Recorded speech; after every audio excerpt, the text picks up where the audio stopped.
Tuwing 9:00 ng umaga, nagpupunta ang batang si Onad sa kanilang likod bahay.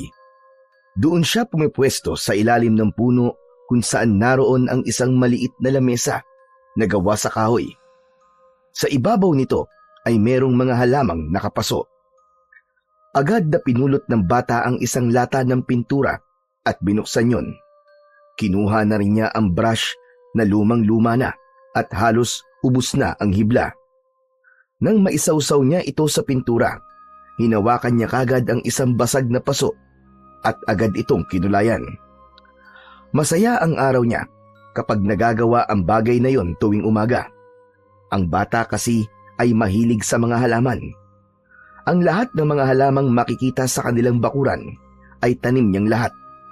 At hindi lang siya basta nagtatanim. Ang mga paso ay kanyang inaayos at pinipinturahan.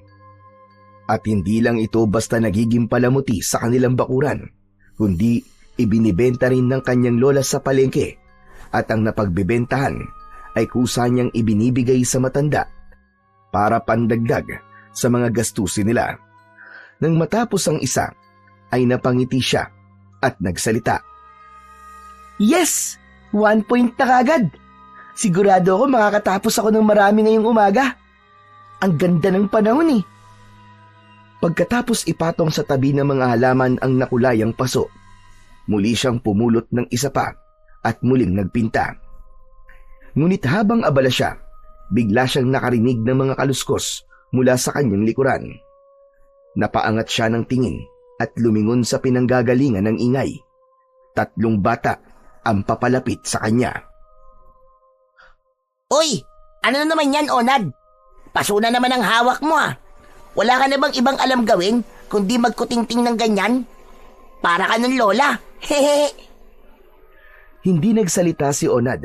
Bumalik siya sa pagpipinta at di pinansin ang pangaasar sa kanya ng mga kapwa bata.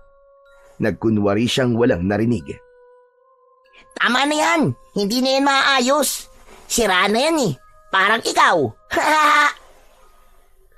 Nanginig ang mga kamay ni Onad nang marinig ang sinabi ng bata. Hindi dahil sa galit, kundi dahil sa takot na unti-unti nang nabubuo sa kanyang dibdib. Kilala niya si Jomar at ang 2 kasama nito na si Dindo at Kaloy. Mga pasaway silang bata at palaging nang aapi ng kapwa. Hoy! Ano? Bingi ka ba ha? Ngunit hindi pa rin sila pinansin ni Onad.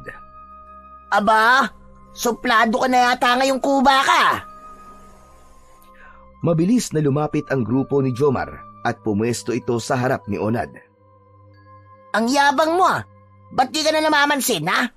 Akala mo naman ang ganda-ganda ng ginagawa mo. Sa isang iglap, sinipa ni Jomar ang paso sa harapan niya. Lumipad ito at bumagsak. Mas lalong nabasag. Kasunod nito, sinipa rin niya ang lata ng pintura at natapon ang laman nun. Kumalat sa lupa. Napasinghap si Onad at nanlaki ang mga mata niya.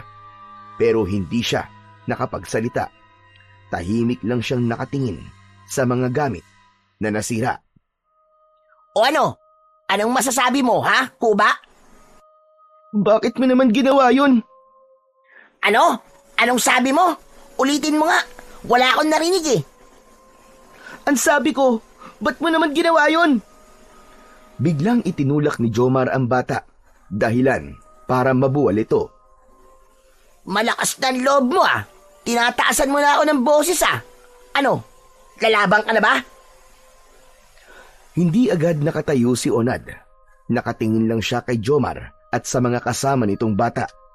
Naiiyak na siya, pero pilit pa rin niyang pinipigilan. Ang tigas mo ah. Akala mo yata kaya mo na ako eh. O ngayon, siguro naman eh, magtatanda ka na. Hindi pa rin sumagot si Onad. Pilit na pinipigilan ang kanyang emosyon. Sumagot ka! Kinakausap kita eh. Ano ha? Ano? Bumangon ka dyan kung gusto mo makatikim. Ilang beses na dinuro ni Jomar ang bata. Walang nagawa si Onad kundi ang muling yumuko. Ayaw niyang ipakitang umiiyak siya, dahil alam niyang mas lalo lamang siyang aasarin at pagtatawanan ng mga batang yon. Alam mo, nakakainis ang pagmumukha mo. Ang dapat sa'yo, di ka na lumalabas sa bahay mo eh. Di ka ba naaawa? Lagi na lang nasisira ang araw namin dahil sa pangit mong itsura. Lumingon sa kasama niyang mga bata si Jomar. Tinanguan niya sina Dindo at Kaloy at inginuso ang mga nasa ibabaw ng lamesa. Agad namang lumapit doon ang dalawang bata. Sige, basagin niyo lahat ng yan. Wag! Parang awa niyo na! Wag ang mga halaman ko, Jomar! Ilang beses na nagmakaawa si Onad, pero hindi talaga sila nagpapigil. Isa-isa nilang winasak ang mga paso at halaman. Tama na yan! Tama na! Huwag niyo sirain lahat! Parang awa niyo na, tama na! Ngunit walang nakinig sa kanya. Nag-uunahan pa ang tatlo sa pagbasag ng mga natitirang mga paso. Parang laro lang sa kanila ang ginagawa nila. Natulala na lamang si Onad. Hindi niya alam kung ano ang uunahin niyang sagipin.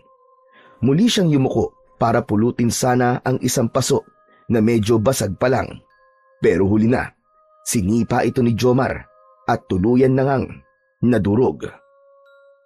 Ha! Ano ka ngayon? Ganyan ang nangyayari sa mga bagay na walang kwenta, Onad. Katulad mo! Nagtawanan na naman sila. Mas malakas, mas mapang-asar. Hanggang sa napaiyak na ng tuluyan si Onad. Uy! Ayan na! Umiiyak na siya! Ano ba kasing kasalanan ko sa inyo? Bakit niyo palagi na lang akong ginaganito? Wala! Trip lang namin. Bakit? May angal ka? Nilapitan ni Jomar si Onad at muling itinulak. Tumama ang likod ng bata sa ugat ng puno. Napasinghap siya pero hindi pa rin lumaban. Samantala, si Jomar naman ay napatingin sa kanyang mga kasama at nag-aya ng umalis. Okay, tara na. Tapos na tayo dito. Wala talaga tong silbing kuba na to. O paano? Aalis na kami, kuba ah. Bukas na lang ulit. Ayusin mo lahat yan para may sisirain ulit kami bukas. Hehehe, babayu! Umalis na ang mga bata at naiwan si Onad na mag-isa. Wala siyang nagawa kundi titigan ang mga nasira. Wala na ang mga halaman niya. Wala na rin ang mga paso. Pati pintura, ubus na. Nang medyo kumalma na siya, pinunasan niya ang mga luha gamit ang braso niya. Ayos lang to. Gagawa na lang ulit ako. Mas maganda pa. Tumayo si Onad at dahan-dahang inunat ang kuba nitong likod. Umaasa na maiibsan ang sakit nito mula sa kanyang pagkakatumba. Nakaramdam siya ng konting ginhawa, pero muling napabuntong hininga nang mapansing marumi na ang suot niyang damit. Agad niya itong pinagpagan. Ang batang si Onad ay ipinanganak na may diferensya sa likod. Maliit din siya at payatang katawan kumpara sa mga batang kasing edad niya. Hindi siya madalas nakikihalubilo sa iba. Hindi rin siya nakikipaglaro. Palaging ilag at umiiwas sa karamihan ng mga tao. Siya kasi ang palaging tampulan ng mga tukso. Palaging pinagtatawanan at mainit sa mata ng mga batang bully tulad ni Jomar. Hindi siya marunong lumaban. Sa kabila ng lahat ng pinagdadaanan niya, pinili niyang wag ipaalam ito sa kanyang tatay at lola. Walang kaalam-alam ang mga ito sa mga nangyayari sa kanya sa labas. At dahil laging nakukot siya at naapi, doon na lang siya naglalagi sa likod ng bahay nila. Halos lahat ng oras niya ay nagugugol sa pagtatanim, sa pagpipinta at sa pag-aalaga rin ng mga hayop.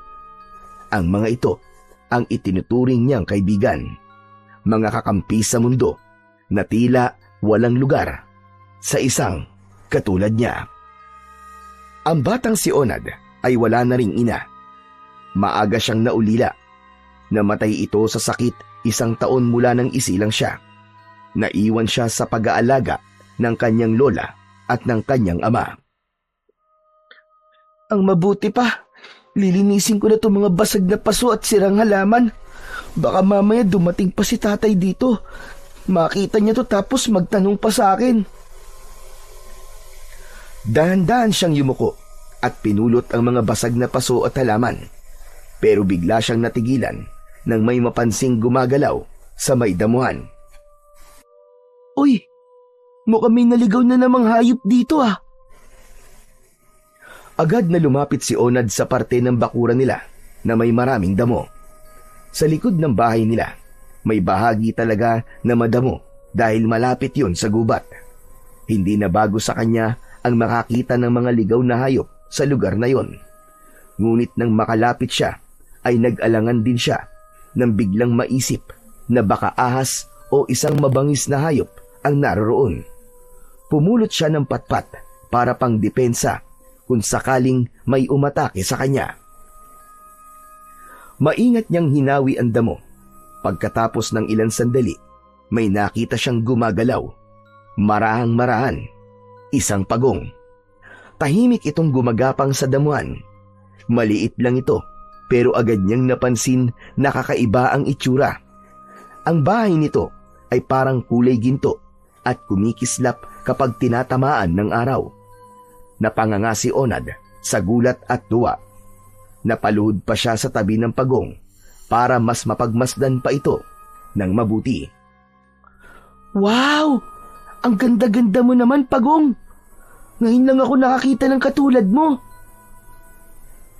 Maingat na pinulot niya ang pagong at nilagay niya yon sa kanyang palad. Magaan lang ito. Mas lalo niyang napansin ang makintab nitong bahay. Parang may mga maliliit na piraso ng ginto. Sa mga oras na yon, hindi maipaliwanag ni Onad kung ano ang kanyang mararamdaman. Parang biglang bumagal ang oras. Bigla ding tumahimik ang kapaligiran. At sa sandaling lumabas ang ulo ng pagong na parang tinitignan siya. Biglang kumislap ang bahay nito. Naglabas ito ng isang nakakasilaw na liwanag at binalot nito ang buong katawan ni Onad. Hala! Ano to? Napaiktad siya dahil sa gulat, pero hindi naman siya nasaktan. Parang may mainit lang na pumasok sa kanyang katawan. Nang mawala ang liwanag, muli siyang napatingin sa pagong. Normal na uli ito at parang walang nangyari. Ano nangyari? Binabangungot ba ako? Panaginip lang ba to? Pasimple niyang kinurot ang kanyang braso. Aray! Aray ko! Nasaktan ako. Ibig sabihin, gising ako. Muli niyang tinitigan ng pagong at napansin niya na may nakaukit sa bahay nito. Hindi niya alam kung ano yon dahil tila maliliit na simbolo yon, parang bilog at iba pa. Ano kaya tong nakaukit dito?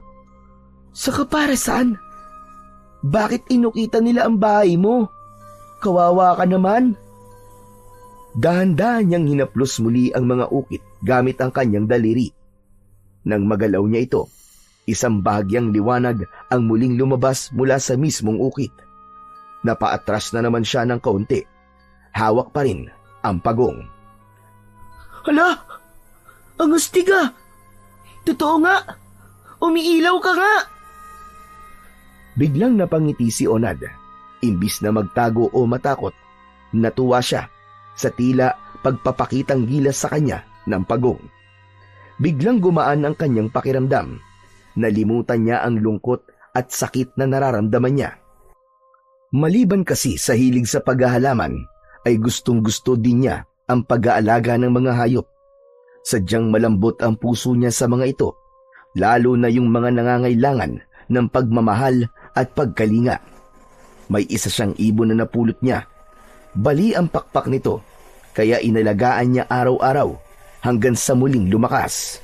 May pusa rin siya na si Mingming at may tuta din siya na ang pangalan naman ay Bantay.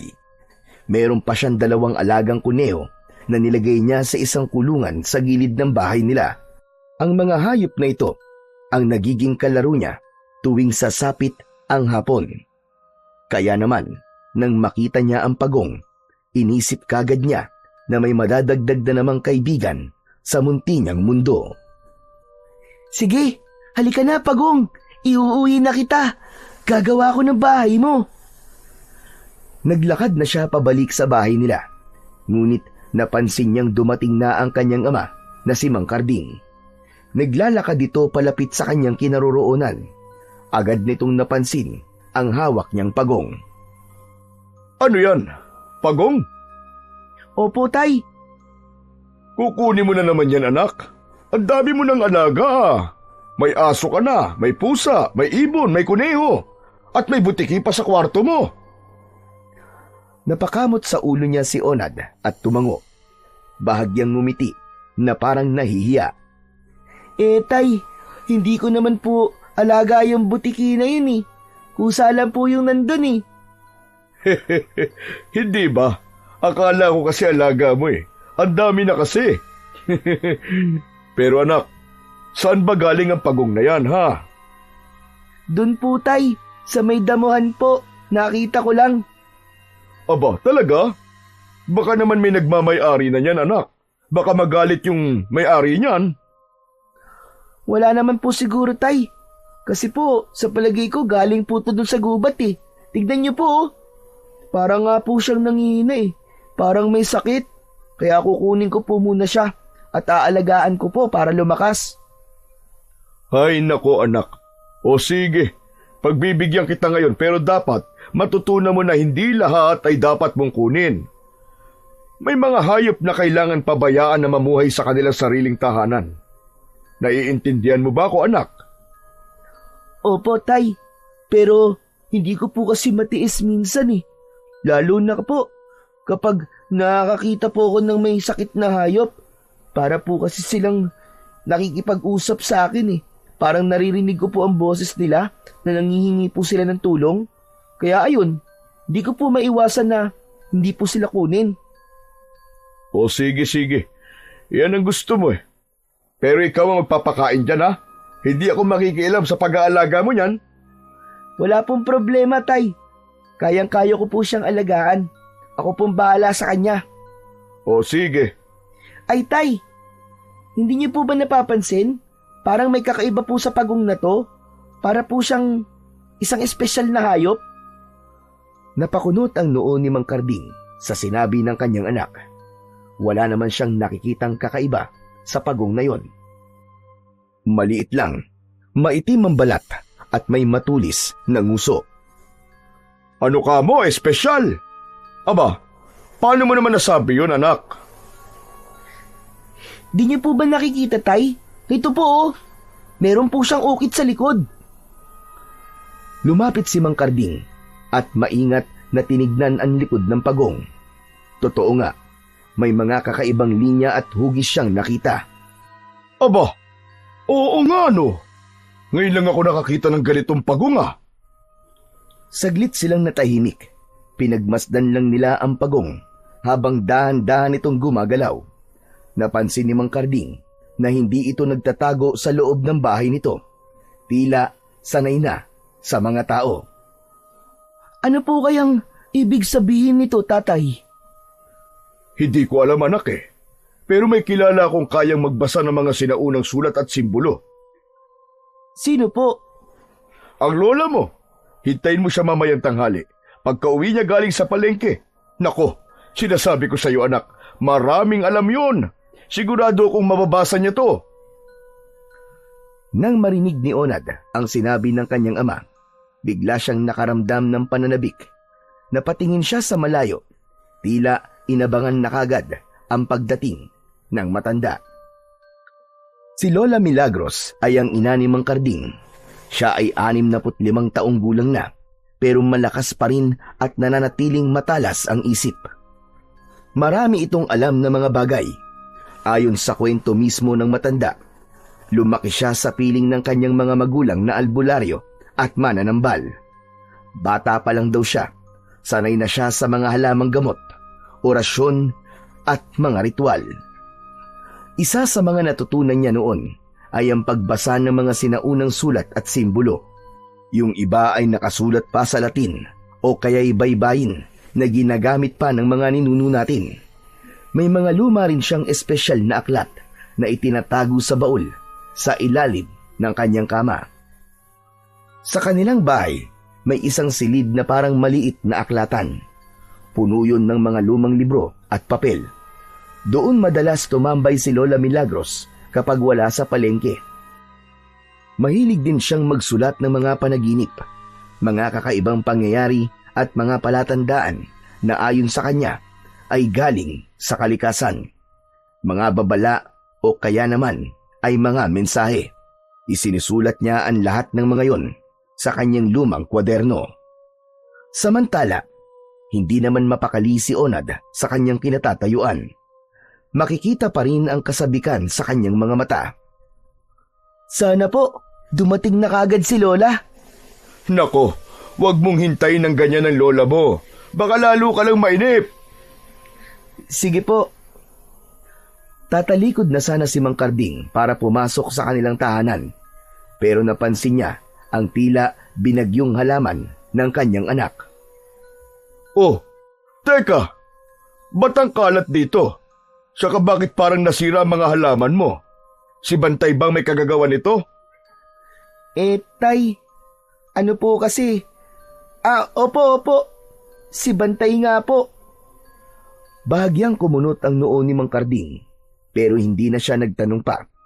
Tumangulang siya sa katahimik na tumalikod at nauna nang pumasok sa kanilang tahanan. Naiwang nakatayo si Onad sa labas. Tahimik lang. Ramdam niya ang bigat sa kanyang dibdib. Alam niyang nagsinungaling siya. Hindi si Bantay ang may kagagawan, pero wala siyang lakas ng loob para ikwento sa kanyang ama ang buong katotohanan na pinagtulungan siya ni na Jomar at ng mga kalaro nito na sinira nila ang kanyang mga halaman at paso. Naglakad na siya palapit sa lugar kung nasaan ang mga alaga niyang kuneho. Sandali niyang ibinaba ang pagong at naghanap ng isang batya. Nilagyan niya ito ng mga tuyong dahon at doon niya inilagay ang pagong. Sandali ka lang dito ha. Gagawa ko ng mas maayos na bahay para sa'yo. Habang pinanonood ang bagong alaga, bigla niyang naisipang bigyan ito ng pangalan. Nag-isip siya ng pangalang babagay sa kakaibang liwanag na ipinakita nito. Isang bagay na may kinalaman sa ginto at liwanag. Pagkatapos ng ilang sandaling pag-iisip, napili niya ang pangalang Sinag. Tahimik na muling naglalakad si Onad, ngunit bago tuluyang lumayo sa pansamantalang tirahan ni Sinag, ay siniguro muna niyang ligtas at maayos ang batya. Lumapit siya ulit at hinugot ang isang malinis na panyo sa kanyang bulsa. Ikinumot niya yon kay Sinag. Pumasok na siya sa kanilang bahay.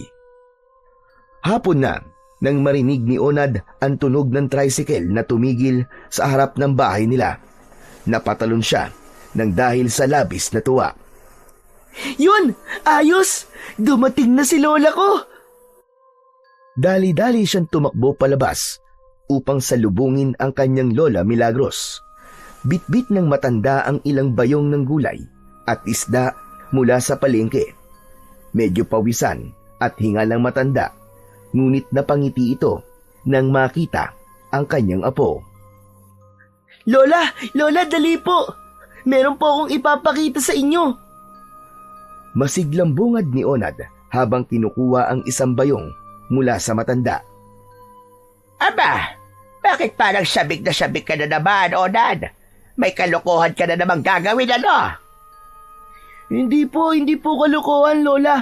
Alam niyo po ba, may nakita po akong isang kakaibang pagong po. Ano ka mo?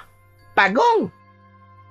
Nang maibaba nila sa kusina ang mga bayong, agad na hinila ni Onad ang kanyang lola papunta sa gilid ng kanilang bahay. Ipinakita niya ang batya kung saan nakalagay ang alaga niyang pagong na si Sinag. Hindi nakaimik ang matanda nang makita ang pagong. Unti-unti itong lumuhod at pinulot ito. Pinagmasdan niyang mabuti ang bagong alaga ng kanyang apo at halos hindi siya makapaniwala sa kanyang nakita. Nanlaki ang kanyang mga mata habang lumalalim ang titig niya sa gintong likod ng pagong. Onad apo, saan mo nakuha ito? Ikinuwento niya sa kanyang lola ang buong pangyayari na natagpuan niya ito sa may damuhan. Biglang dumating si Mang Karding at nilapitan ang dalawa. Agad niyang nakita na hawak ng kanyang ina ang pagong. Talagang sabik na sabik kang ipakita yan sa lola mo, ha? Opo, Tay. Gustong-gusto ko na po kasing malaman kung anong meron po kay Sinag eh. Ano ka mo? Sinag? Opo, Tay. Yun po ang pangalan na ibinigay ko po sa kanya. Ganun ba? Inay, ano po bang nakikita niyo dyan sa pagong na yan? Ano po bang klaseng pagong yan at itong apo niyo po tila manghang-mangha? Di pagong. Isang pagong na kulay ginto ang bahay. Inay naman, anong ginto? Asan ang ginto dyan? Isang pangkaraniwang pagong lang naman yan, ah. Manahimik ka nga dyan, Karding. Hindi lahat ng bagay ay nakikita ng mata ng mga taong gaya mo. Napakamot ng ulo si Mang Karding. Tinignan niya ang pagong, pero tulad ng dati, ganun pa rin ang itsura nito. Walang pinagkaiba sa mga nakikita niyang ordinaryong pagong sa ilog. Dalawang uri ng nilalaglang ang makakakita ng tunay na anyo ng ganitong uri ng hayop. Una, ay ang mga taong may mabubuting puso at may kakayahang makita ang hindi nakikita ng ordinaryong mata. At ikalawa, ang mga nilalang na masama na kayang makaramdam ng panganib at kapangyarihang posibleng maging banta sa kanila. Ano kanyo? Mga taong may mabubuting puso? Aba, ibig sabihin ba nun hindi ako mabuti? Kaya di ko nakikita na ginto ang bahay niya. Hindi naman sa ganon. Mabait ka naman, anak. Kaso ang linya mo, hindi katulad ng sakin. Ibang landas ang tinahak mo. Mukhang hindi ikaw ang magmamana ng pagkaalbularyo sa lahi natin. Ngumiti siya at tumingin kay Onad, na noon ay tahimik lamang na nakikinig. Pero itong si Onad, iba ang pakiramdam ko sa batang ito. Pakiramdam ko, siya na ang susunod sa aking yapak. Sigurado po ba kayo dyan, inay? Oo naman, dahil ang pagong na ito ay mukhang hindi lang basta niya nakita. Mukhang naakit ito sa apo ko. Ibig sabihin may koneksyon. May layunin at yun ang aalamin natin. Talaga po, Lola? Bakit naman po ako? Di ba mas tama po kung sa anak niyo po ipapamana ang mga kaalaman niyo kung sakali? Hindi ganun yun na po. Hindi sa lahat ng pagkakataon ay sa anak ipapasa. Kung minsan, ang tadhana o ang kalikasan ang pumipili ng tamang tagapagmana. At dahil sa pagong na to, alam ko na ikaw na ngayon, apo. Lumingon si Onad sa kanyang ama. Nahihiya pero may halong tuwa ang mga mata. Tay, okay lang po ba? Aba, siyempre naman anak. Kung yan ang kapalaran mo susuportahan kita. Pero wag mong pababayaan ng pag-aaral mo, ha? Yun lang kasi may papamana ko sa iyo, anak. Gusto ko makapagtapos ka ng pag-aaral. Opo, Itay. Lola, may napansin pa pala po ako sa pagong. Tignan po nyo. May nakaukit po ng mga simbolo dyan sa mismong bahay niya. Agad na sinipat ni Lola Milagros ang mga ukit na sinasabi ng kanyang apo. Muli siyang napakunot ng noo. Kumabog bigla ang kanyang dibdib. Dahan-dahan siyang tumayo at agad na inutusan ang kanyang apo. Tara na muna sa loob. Isama mo ang pagong.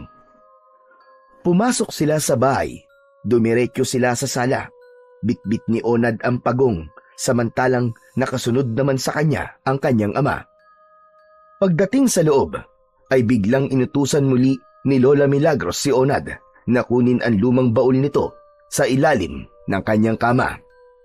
Agad namang sumunod ang bata. Mabilis na nakabalik si Onad at inilagay sa paanan ng kanyang lola ang sinasabing baul. Maraang binuksan ito ng matanda at inilabas mula rito ang isang makapal at madilaw na aklat. Sa kabila ng kalumaan ay buo pa rin ang bawat pahina. Binuksan ito ni Lola Milagros sa gitna. Huminto siya sa pahina kung saan naroon ang isang lumang salaysay tungkol sa mga nilalang na tinatawag na tagapangalaga ng liwanag. Lola, ano po bang babasahin nyo? Naalala ko kasi ang kwento na nabasa ko nung maliit pa ako. Tungkol ito sa isang pagong na kulay ginto. At sa palagay ko, ang kwento na yon ay totoo. At yung pagong na yon, itong si Sinag. Talaga po? Ganun na po siya katanda? Apo, ang mga nilalang ng kalikasan tulad ng mga diwata, engkanto at iba pa, hindi sila sumusunod sa oras na alam natin. Ang isang taon para sa kanila, pwedeng isang siglo na sa atin. Aba, ganun po pala yun. Pero bakit po siya napunta sa damuhan? Parang nawawala po siya kasi nung nakita ko eh. Hindi, Apo. Tulad ng sinabi ko kanina, may dahilan kung bakit siya lumapit sa'yo o kung bakit siya nagpakita. Maaaring may ipagkakatiwala siya sa'yo. Napatingin si Onad sa pagong. Hindi niya masyadong maintindihan ang sinasabi ng kanyang Lola Milagros. Sinag, ano ba yung gusto mong ipagawa sa akin? Biglang kumislap ng bahagya ang bahay ni Sinag. Sapat na ang liwanag na yon para mapansin ni Onad. Lola, nakita niyo po ba yun? Oo, Apo. Nakita ko. Kung ganyan ang ipinapakita niya, hindi na ako nagtataka. Hindi nga siya isang ordinaryong pagong. Ibinaling ni Lola Milagros ang kanyang paningin sa pahina ng aklat. Heto, Apo.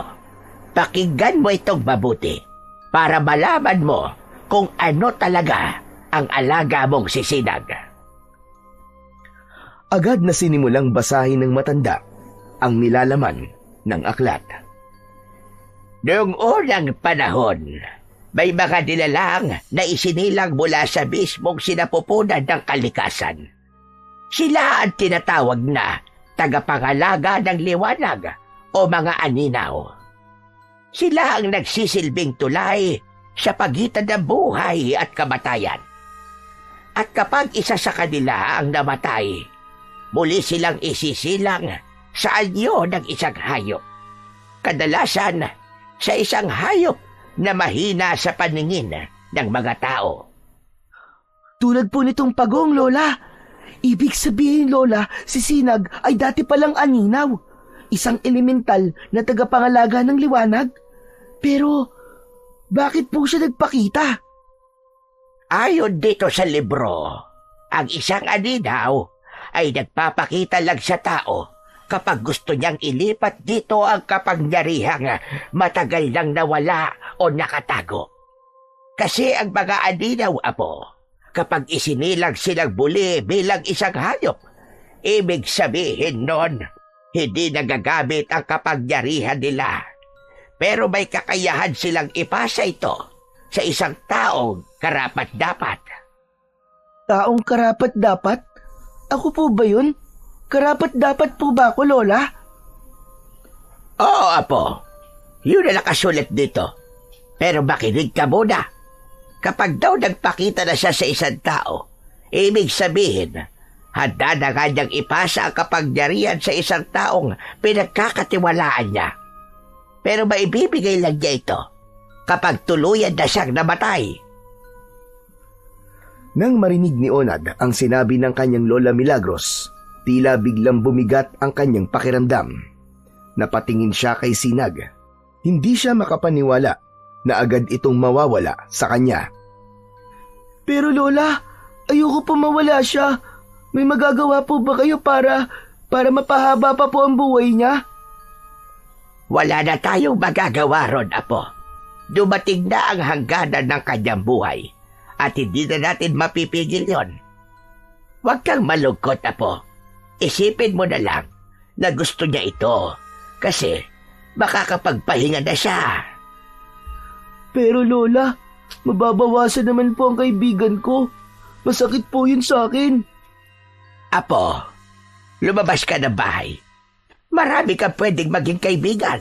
Mga batang katulad mo. Pwede kang makipaglaro sa kanila, makipaghabulan at kung ano pa gusto mong gawin. Huwag kang magkulong dito sa bahay, Apo. Pero Lola, ayaw po kasi nila sa akin eh. Ano? Sino bang may ayaw sa'yo? Yung mga bata po. Ayaw po nila kasi kuba po ako eh. Tinatawag po nila akong pangit, walang silbi, at saka kung ano-ano pa pong mga masasakit na salita.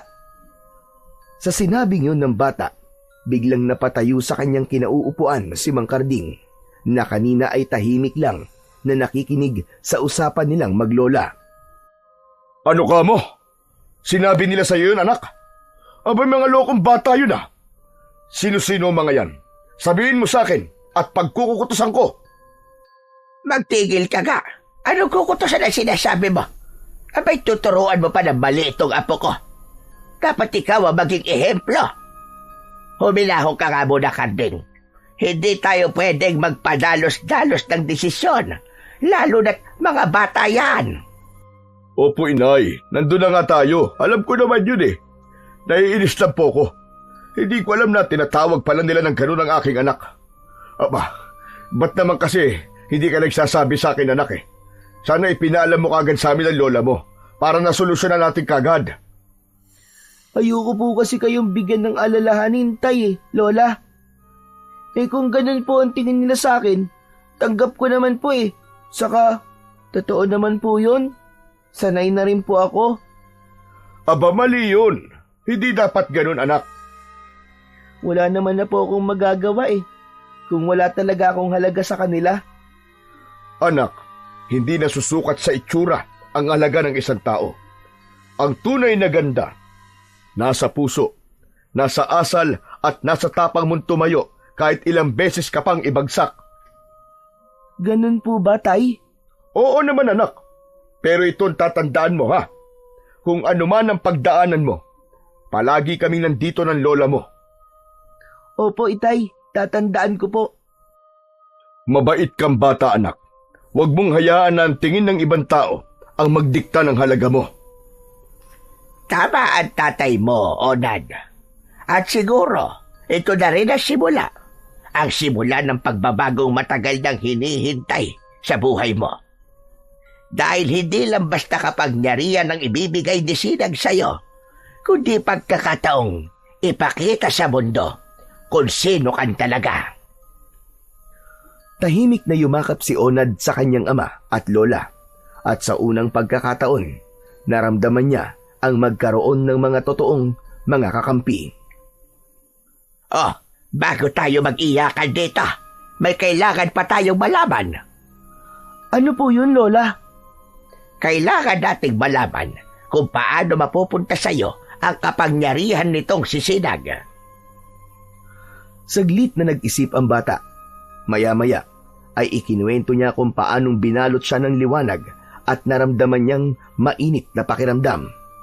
Napatingin si Lola Milagros sa kanyang apo. Seryoso ang mukha nito. Mainit na pakiramdam? Ibig sabihin nun, merong mutya. Mutya po? Oo, kapag ang liwanag ay may kasamang init na parang apoy, pero hindi nakakapasok, madalas ay senyalis yon na may mutya. Maaaring itinanim na sa'yo, o baka naman ibibigay pa lamang. Hindi pa siguro ibinibigay sa akin, Lola. Pero yung mga simbolo dyan po sa bahay niya, baka may ibig sabihin po. Baka nandyan po yung clue, he? Oo nga naman, tama ka po. Sige, babasahin ko kung anong ibig sabihin ng nakasulat sa likod niya. Hinaplos ni Lola Milagros ang bahay ng pagong. Ilang sandali pa, nagliwanag ang gitnang bahagi nito. Isang hugis bilog na tila mata. Kumikislap sa ginintuang liwanag. Narito nga ang selyo. Tunay ngang ito ay isang alinaw. Ano pong ibig sabihin ng selyo, Lola Milagros? Ito ay katunayan na isa nga siyang elemental. At ang selyong ito, Onad, ay naglalaman ng mensahe kung paano natin makukuha ang mutya. Ibig sabihin, hindi ko siyang ibibigay sa atin ang kapangyarihan. Kailangan itong kunin sa paraang sinasang-ayunan ng kalikasan at ng espiritu ng tagapangalaga. Kinuha ni Lola Milagros mula sa kanyang bulsa ang isang maliit na salamin na hugis buwan. Itinutok niya ito sa liwanag mula sa selyo at unti-unting naging malinaw ang lahat ng mga titik na naroon. Sa paningin ng matanda, tila nakalutang ang mga letra sa hangin, parang sinusulat ng di nakikitang kamay. Tinitigan ni Lola Milagros ang mga simbolo, pumikit at bumulong sa sarili. Nang dumilat ang matanda, binigkas niya ng malinaw ang kahulugan ng mga ito. Sa ilalim ng tahanang iniwan ng buhay, doon nahihimlay ang liwanag na magbubukas sa panibagong daan. Sa tamang oras, ang karapat-dapat ay gigisingin ng lakas mula sa nakalipas. Napakunot sa ulo si Onad. Kahit malinaw ang pagkakabigkas ng kanyang lola, hindi pa rin niya lubos maunawaan. Ano pong ibig sabihin nun, Lola? Ibig sabihin lang doon, nasa bahay ng pagong ang mutya at makukuha mo lang ito kapag wala na si Sinag. Muling bumalot ang katahimikan ng mga sandaling yun. Maging si Mang Karding ay hindi na nakapagsalita. Ramdam nilang lahat ang bigat ng pangungusap na yon. Sa mga sumunod na sandali, unti-unting bumalik sa normal ang lahat. Nawala na ang liwanag, ngunit ang lungkot sa mga mata ni Onad ay hindi nawala. Malungkot siya dahil sa isiping wala na talaga siyang magagawa sa nakatakdang kamatayan ng kanyang bagong kaibigan. Kinabukasan, pagmulat pa lang ng mga mata ni Onad, ang una niyang naisip ay ang kanyang alagang pagong na si Sinag. Agad siyang bumangon at lumabas ng bahay. Namitas siya ng ilang piraso ng tangkay ng kangkong, saka siya lumapit sa bahay ni Sinag. Sinag! Sinag, magandang umaga! Lumuhod siya at inayos ang mga dala niyang pagkain para sa pagong. At sa hindi maipaliwanag na dahilan, tila binati rin siya ng pagong. Lumabas ang ulo nito mula sa ilalim ng bahay nito at tumingala sa kanya, para bang nakikinig at tumutugon. Mabuti naman at di ka umalis, Sinag. O hito ng pagkain mo. Damihan mo para kahit papano lumakas ang katawan mo. Para matagal pa tayong magkakasama. Dahan-dahang inilapag niya ang pagkain sa harap ng pagong. Lumapit si Sinag at unti-unting kinain ang mga dahon. Napangiti naman si Onad. Ayan, sige damihan mo pa. Ganyan nga. Nakakatuwa ka naman talaga, Sinag. O siya, kain lang ng kain Maiwan na muna kita. Tatayo na sana si Onad para gumawa ng iba pang gawaing bahay dahil alam niya na sa oras na yon ay nakaalis na ang kanyang ama. Nasa bukid na ito at inaasikaso pa rin ang kanilang pag-aani. Samantalang ang kanyang lola naman ay nasa palengke na. Pero natigilan siya nang biglang may marinig na kaluskos mula sa kanyang likuran. May kasunod pa itong mahinang hagikgik.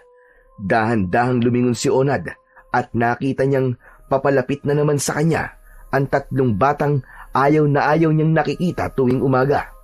Ang grupo ni na Jomar. Kayo na naman? Oh, ba't parang nagulat ka? Di ba sabi namin kahapon babalik kami ngayon? Oh, nasaan na yung mga paso mo? Sisirain na ulit namin yun. Tumingin sa paligid si Jomar at natanaw niya na naroon pa rin sa lupa ang mga basag na paso. Nakakalat pa rin ang mga nasira at nalantanang halaman.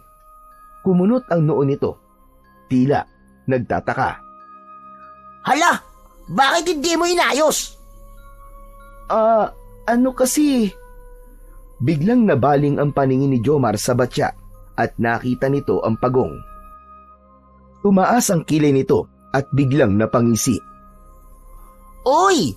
Ang cute naman ng pagong mo. Pwede bang akin na lang yan? Bigla siyang lumapit at yuyuko na sana para abutin si Sinag. Pero biglang iniharang ni Onad ang katawan nito at itinulak si Jomar palayo. Huwag mo siyang gagalawin! Nagulat si Jomar sa inastang yun ni Onad.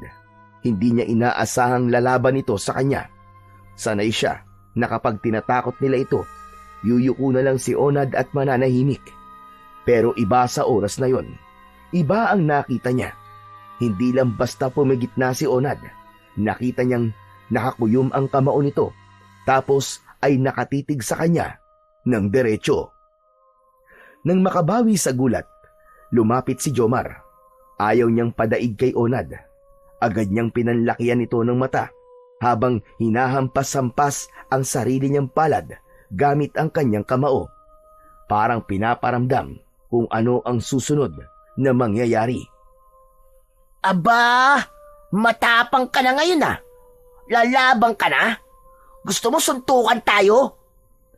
Hindi sumagot si Onad, ngunit imbis na umatras, ay humakbang din siya ng palapit. Hindi niya alam kung saan nanggagaling ang tapang niya, pero alam niyang tama ang kanyang ginagawa. Kailangan niyang ipagtanggol si Sinag. Biglang itinulak siya ni Jomar sa balikat, dahilan para siya ay mapaatras ng bahagya. Pero mabilis din siyang bumalik sa kanyang pwesto. Mabilis siyang gumanti at itinulak din niya si Jomar. Mas malakas, mas palaban. Natumba si Jomar. Agad na nagkatinginan ang dalawang bata nitong kakampi. Hindi sila makapaniwala sa pinakitang tapang ni Onad. Pero dahil ayaw mapahiya ng lider nila, agad itong tumayo at gumanti ng isang suntok. Tumama ito sa balikat ni Onad. Napangiwi ang bata pero hindi umiyak o umatras.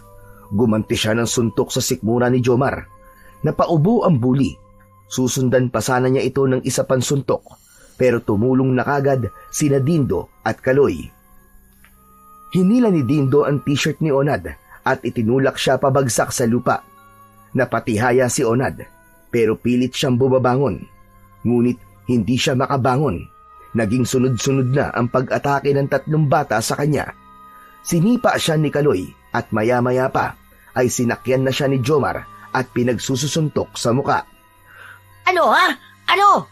Lalabang ka pa? Ito ang bagay sa'yo! Tama na! Tama na! Tumigil na kayo! Tama na! Kanina tapang-tapang mo ha? Sige! Lumaban ka pa! Ayoko na! Tama na! Tumigil na kayo! Umalis sa ibabaw si Jomar at ipinagpag sa hangin ang kanyang mga kamao. Nagtawa na naman ang tatlo. Ha! Kala mo ha? Wala ka naman pala eh. Akala mo kung sinong matapang. Lampa ka pa rin, oy! Hindi ka uubra sa amin. Lalo na sa akin. Muli niyang sinuntok si Jomar sa panga. Dumaloy ang dugo sa gilid ng kanyang labi. Nasaktan siya, pero hindi siya umiyak. Hindi siya sumigaw. Pinilit niyang tumayo kahit na nanlalambot pa ang kanyang mga tuhod. Patuloy sa pagtawa ang tatlo. Maya-maya pa ay napatingin si Jomar sa batya kung saan naroon ang pagong na si Sinag.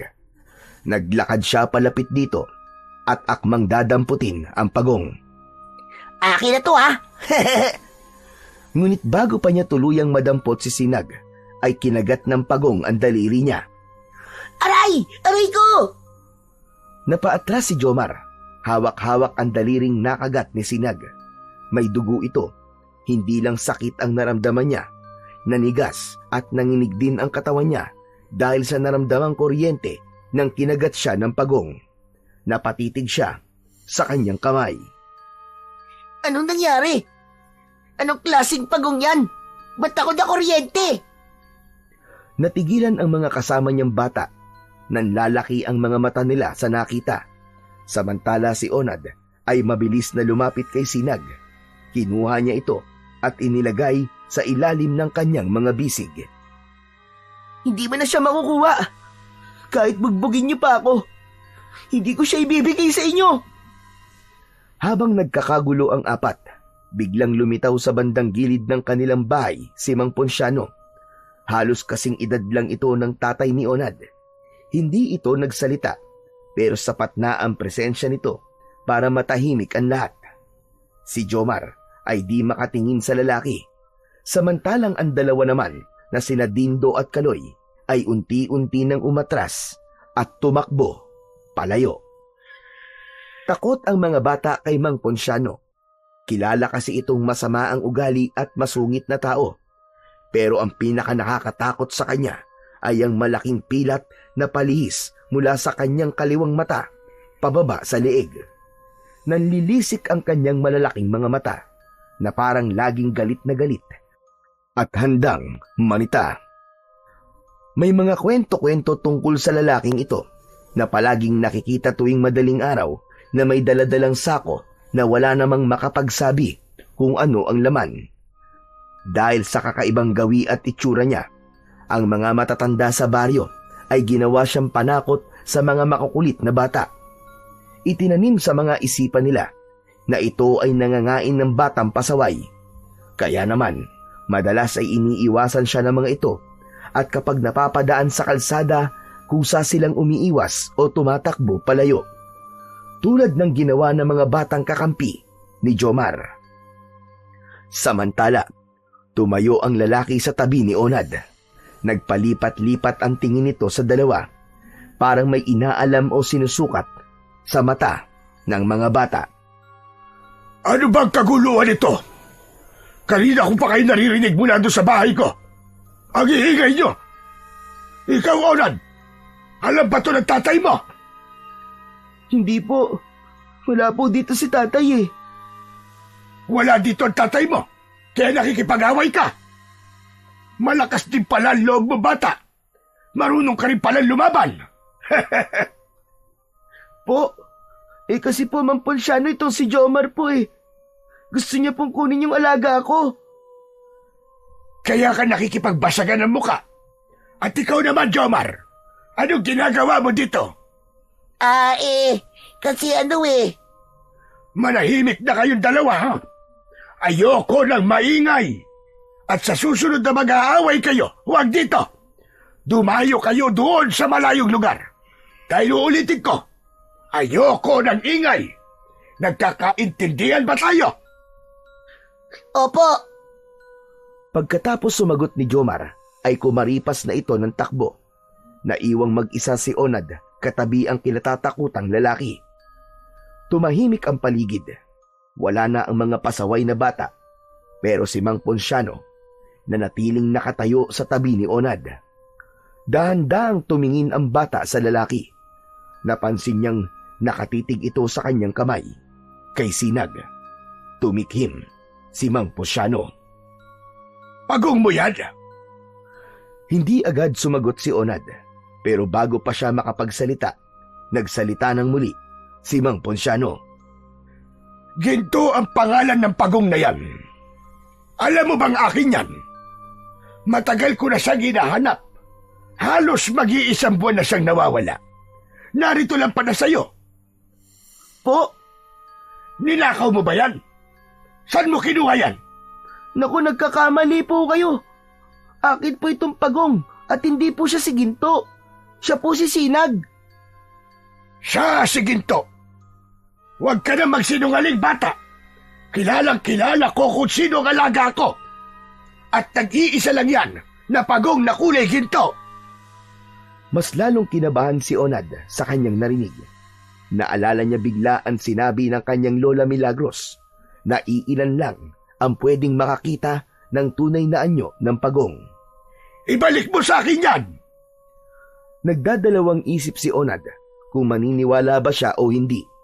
Pero bago pa siya makapagdesisyon na ibigay sa lalaki si Sinag, may napansin siyang kakaiba sa lalaki. Parang kakaiba ang ipinapakita nitong interes sa pagong. Naramdaman niyang parang may mas malalim pang dahilan kung bakit niya ito gustong makuha. Bigla ring naramdaman ng bata na umiinit ang bahay ng pagong. Napatingin siyang muli kay Mang Ponciano. Pasensya na po, Mang Ponciano. Pero alaga ko po si Sinag. Sa akin po siya talaga. Nanggaling po siya sa gubat at hindi po siya galing sa bahay niyo. Ang pagong na yan, akin yan. Ako ang nagpalaki niyan. Ibalik mo siya sa akin. Biglang inabot ng matanda ang kanyang kamay para kuwanin si Sinag. Ngunit mas lalong humigpit ang hawak ni Onad dito. Wag po! Wag niyo siyang kunin sa akin! Hintayin na lang po natin si tatay at si lola. Hindi ko po ibibigay sa inyo to hanggat wala po sila. Nagtama ang kanilang mga mata. Malalaki at matatalim ang mga mata ni Mang Ponciano. Parang gusto siyang balaan sa tingin pa lang. Ngunit hindi nagpatinag ang bata. Inipon niya ang buong lakas niya at tapang para makipagtitigan ng diretso dito. Mata sa mata. Nagawa niya ang bagay na yun dahil sa matinding pag-aalala niya para kay Sinag, lalo pat alam niyang may sakit at nangihina ang pagong. Ayaw din niyang mailayo ito sa kanya. Sinusubukan mo ba talaga ako, bata? Siguro naman, kilala mo ko, hindi ba? Alam mo kung ano kaya kong gawin. Isusumbong kita sa lola ko.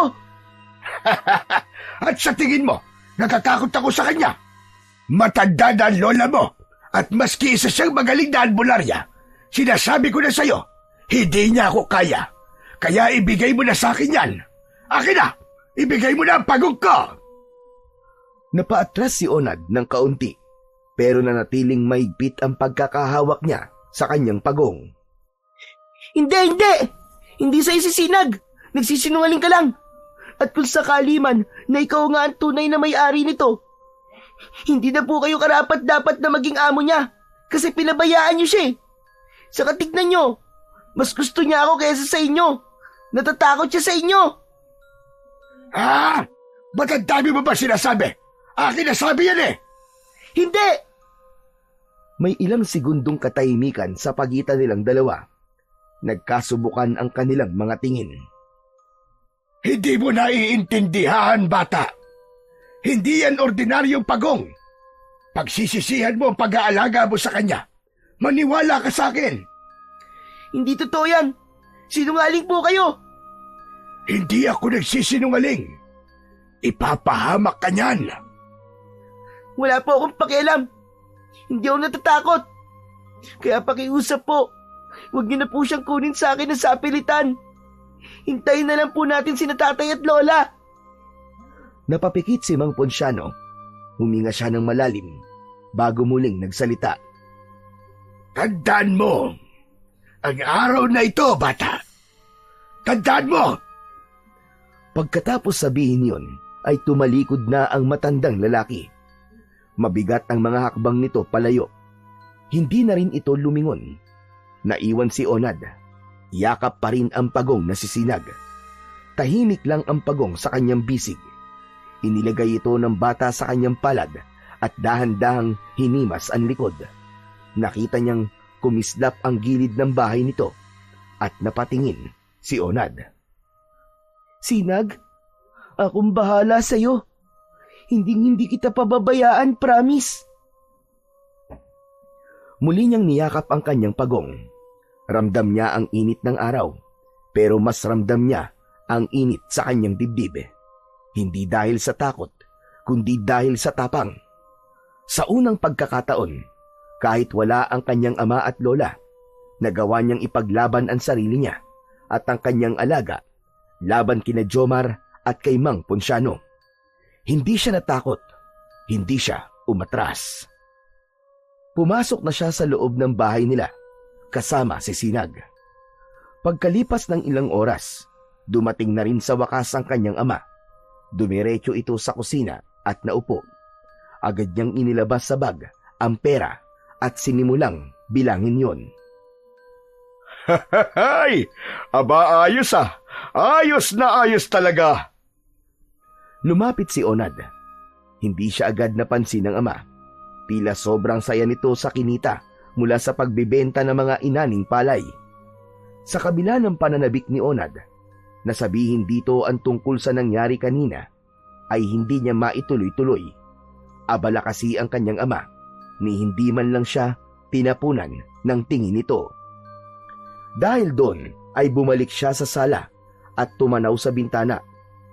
Lumipas ang ilang minuto, ay nakita niya si Mang Ponciano na naglalakad sa tapat ng kanilang bahay. Napahinto ito saglit at tumingin sa kanya ng matalim. Kinabahan si Onad. Napalunok siya ng kanyang laway. Maya-maya pa ay isang tricycle ang huminto sa tapat ng kanilang bahay. Bumaba mula roon ang kanyang lola. Agad-agad ay lumabas ang bata para salubungin ang matandang babae. Pagbukas ng pinto, napansin na kagad nito ang putok niyang labi. Aba, apo, ano nangyari sa labi mo?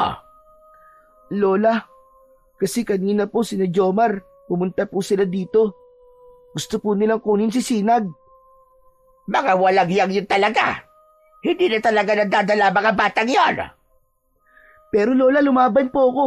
Hindi po ako pumayag na makuha po nila si Sinag. Nakipag-away po ako, Lola. Talaga? Abe, ang galing naman pala ng apo ko ngayon. Alam mo na pala kung paano ipagtanggol ang sarili mo at si Sinag. Tama yan na po. Huwag kang papaapi sa kahit na sino. Opo, Lola. Ang kaso po, natalo po nila ako 3 po kasi sila. Pinagtulungan po nila ako kaya heto po ang napala ko. Pumutok po ang labi ko. Nakagat ko po kasi nung sinuntok po ako ni Jomar sa pangay. Ano ka mo? Sinuntok ka sa panga? Opo, saka sinipa po ako ni Nakaloy at Dindo. Apat hindi tama yon. Pinagtulungan ka pala. Yung tatay mo nasan? Nasa kusina po. Alam na ba niyang nangyari sa'yo? Hindi pa po, Lola eh. May ginagawa po kasi siya.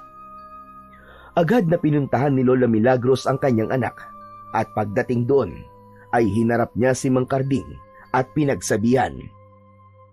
Hoy, ikaw magaling na lalaki. Abalang-abala ka dito. Hindi mo man lang napansin ang anak mo. Ha? Bakit, Tinay? Ano po bang nangyari? Abay, pinuntahan na naman siya dito ng mga batang pasaway na yon at inaway. Muntik daw kunin si Sinag.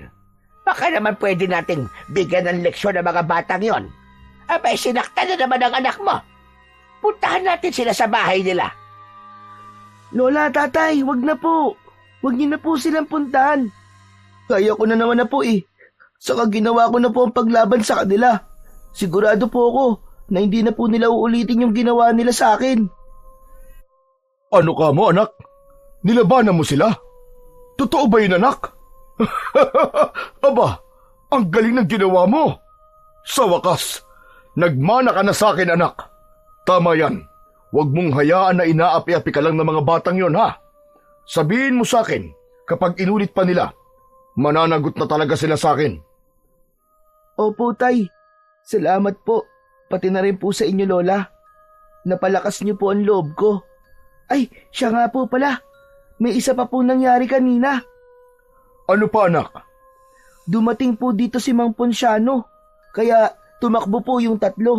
Naiwan po kaming 2 ni Mang Ponciano tapos sabi niya po sa kanya daw po si Sinag. Ang pangalan daw po nitong totoo ay Ginto. Matagal na daw po niyang hinahanap ito at gusto niya pong kunin sa akin. Biglang nag-iba ang ekspresyon ni Lola Milagros. Napalitan ito ng pagkabigla. Si Ponciano? Sinabi niya nga sa kanya si Sinag. Tumango si Onad. Hindi niya na napigilang ikwento lahat kung paano siya tinakot ng matanda, kung paano sinabi nitong siya ang tunay na may-ari ng pagong, at kung paano siya pinilit na ibigay ito. Opo, Lola. Pero hindi ko po binigay. Sabi ko po, hintayin niya po si tatay o ikaw. Ayoko pong ibigay si Sinag eh. Ano sabi niya? Hindi daw po siya natatakot sa inyo, Lola. Ano ka mo? Sinabi niya yun? Sa akin niya sabihin yun. Hindi ko siya uurungan. Sandali lang. Humilahon ka muna dyan, Kardeng. Huwag tayo magpadalos-dalos at magpadala sa galit.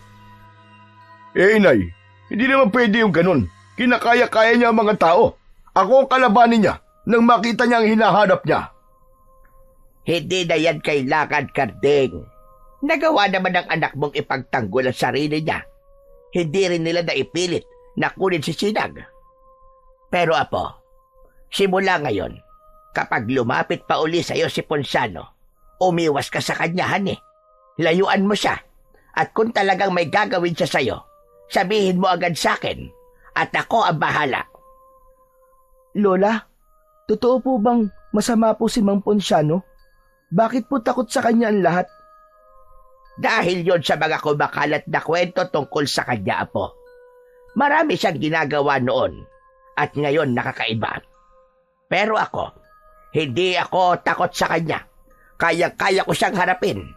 Magtutuos kaming dalawa kapag kinanti ka niya. Tumango si Onad. Pinisil ni Lola Milagros ang kanyang kamay. Doon niya naramdaman ang lakas. Doon siya muling kumalma. Nawala ang takot niya at sandaling nakalimutan ang mga banta ni Mang Ponciano. Mabilis na lumipas ang mga oras. Gabi na at tahimik na ang buong paligid sa baryo. Kakaiba ang katahimikan ng mga oras na yon. Wala ng tao sa labas. Halos nakapatay na rin ang mga ilaw sa mga kabahayan. Ang tanging naririnig na lang ay ang mga huni ng mga panggabing hayop at ang mangilan-ngilan na tahulan ng mga aso. Si Mang Karding ay nakapwesto na sa lumang sofa sa sala, habang si Lola Milagros naman ay nasa sarili na nitong silid. Si Onad ay nasa munti na rin niyang kwarto. Sa ibaba ng kanyang papag ay naroon ang batsyang pinaglalagyan niya kay Sinag. Ipinasok niya ito doon. Mas naging panatag siya na walang mangyayaring masama sa alaga niya kapag nasa loob ito ng bahay. Sinag, ayos ka lang ba dyan? Tinignan ni Onad ang pagong. Gumalaw ito ng bahagya at inilabas ang ulo. Napangiti si Onad at inabot ito. Hinimas niya ang likod ni Sinag. Nang matapos yun, ay inayos na niya ang sarili. Muli siyang nahiga at tumitig sa bubong. Dumaan sa isip niya ang muka ni Mang Ponciano. Ang matalim nitong titig at ang mga sinabi nito sa kanya. Siginto daw si Sinag. Para namang totoo na mag-aalaga siya ng pagong sa sama ng ugali niyang yun. Hindi ako naniniwala na kaya niyang mag-alaga ng hayop. Napaismid ang bata. Maya-maya ay naramdaman niyang bumigat ang kanyang talukap.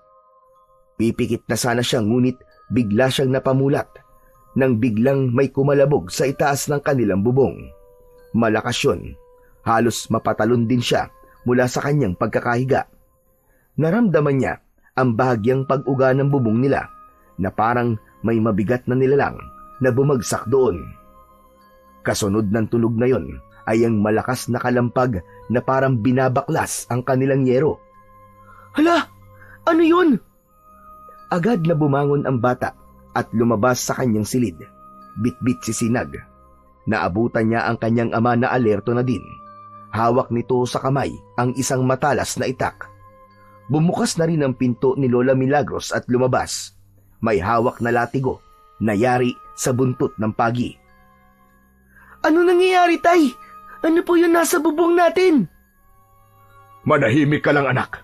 Huwag kang gagawa ng kahit na anong ingay. Isang malalim at nakakatakot na ungol ang kanilang narinig, kasabay ng malalakas pa ring kalampag sa yero. Tay, natatakot na po ako. Huwag kang matakot. Hindi ka namin pababayaan ng lola mo. Tay, ano po ba yun? May mabangis bang hayop sa taas ng bubong natin? Nanginginig na sa takot ang bata. Ramdam niya ang mabilis na tibok ng kanyang puso. Humigpit ang hawak niya kay Sinag. Muli ay naramdaman niyang mainit na naman ang bahay ng kanyang pagong. Ilang sandali pa ay parang biglang may tumalon at lumundag sa lupa. Dinig na dinig nila ang malakas na pagbagsak nito at ang mabigat nitong mga yabag. Maya-maya ay may kumaluskos na sa kanilang dingding. Tila yun naman ang pinagdiskitahan ng kung sino mang nasa labas ng kanilang bahay na sirain. Nang pakinggan itong mabuti ni Onad ay tila may matatalas na kuko na kumakaskas. Para bang sinusubukan itong butasin ang dingding ng kanilang bahay gamit ang matatalas at mahahaba nitong kuko. Dahan-dahang lumapit si Mang Karding sa tabi ng bintana at sumilip doon. Karding, anong nakikita mo? Wala, Nay. Wala akong nakikita. Muli silang nakarinig ng malakas na kalabog. Parang sinusuntok-suntok ang kanilang bahay. Mas malakas, mas mapangahas. Kasabay din ito ang mas malakas na atungal na parang galing sa boses na nasa hukay. Parang isang halimaw na gutom at hayok sa laman. Ako po, Diyos ko! Agad na nagtipon sila sa gitna ng sala. Si Onad ay halos idikit ang sarili sa kanyang lola. Lola! Lola, natatakot po ako! Huwag kang matakot. Yag nilalag sa labas. Lalo siyang lalakas kapag nakaramdam ka ng takot. Maging matapang ka, Apo. Hindi kita pababayaan. Hindi pa rin tumigil ang nilalang na yon sa kanyang ginagawa. Inay, mukhang sinusubukan niyang pumasok sa bahay natin. Subukan niya lang pumasok. Hindi ko siya uurungan. Tumayo ng tuwid ang matanda at tila handang-handa ng makipagsagupaan. Sige, pumasok ka. Subukan mo. Biglang tumahimik ang paligid. Ngunit saglit lang yon. Dahil makaraan lang ang ilang segundo, isang malakas na hangin ang kanilang naramdaman. Parang may ipo-ipong dumaan sa itaas ng kanilang bahay. Kasunod nito ay parang may matatalas na kuko ang kumakalmot sa kanilang bubong. Umaalingasaw na rin sa kabuuan ng bahay ang isang nakakasulasok na amoy. Malansa ito, amoy dugo na maasim at bulok na laman ng patay na hayop. Humanda kayo! Mukhang hindi titigil ang hayop na yan!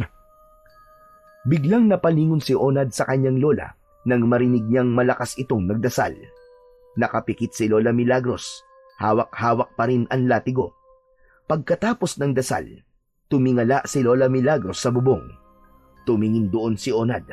Doon niya nakita, may butas na sa bubong nila. At sa mismong butas na yon, dahan-dahang lumulusot ang isang mahaba at matulis na kuko.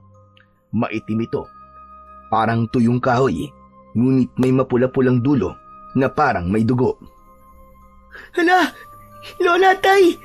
Ano yun? Hindi niya na napigilan ang mapaatras habang hawak-hawak pa rin si Sinag. Biglang iwinasiwas ni Lola Milagros ang hawak nitong buntot pagi. Wala ka makukuha ditong hayop ka! Umalis ka! Ngunit sa halip na lumayo, mas naging malakas ang galaw sa bubong.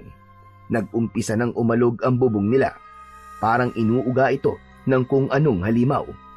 Lahat sila ay natigilan. Napasigaw si Onad nang biglang may kumalmot sa mismong bintana ng sala.